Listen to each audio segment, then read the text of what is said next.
नाजरीन, जैसा कि आप जानते हैं दुनिया की आबादी खौफनाक हद तक बढ़ती जा रही है। इसी तनासब से मरने वालों की तादाद में भी इजाफा होता जा रहा है।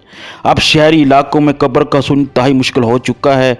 इसी वजह से ब्राज़ील के शहर सेंटोस में 1983 में एक बुलंद व बाला तामीर शुरू हुई, जो अब दुनिया की सबसे ऊंची कब्रिस्तानी इमारत बन चुकी है।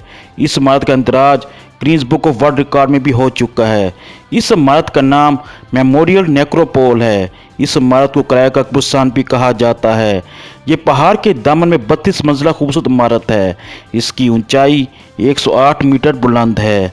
इस इमारत के अहाते में नॉन पार्क चर्च और रेस्टोरेंट भी मौजूद है। इस इमारत में बहुत से ब्लॉक हैं। हर ब्लॉक में 150 मकबरे हैं। हर मकबरे में 6 कब्रें बनी हुई हैं।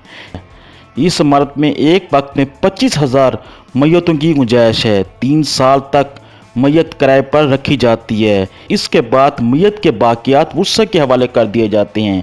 फिर वर्सा की मर्जी होती है वो इन बाकियात को महफूज करें या ज़ाया कर दें।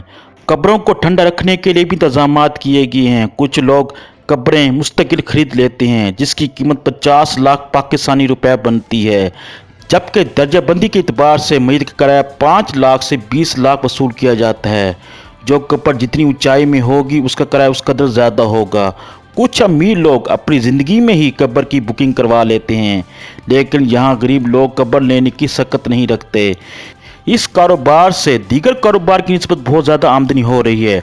अब ये इमारत ब्राज़ील के सियाती मकान भी बन चुकी है। लाखों सयाह इस इमारत को देखने आते हैं। नाज़रीन, अगर आपको हमारी वीडियो पसंद आई है, इसको सब्सक्राइब करें, लाइक करें और शेयर करें। शुक्रिया।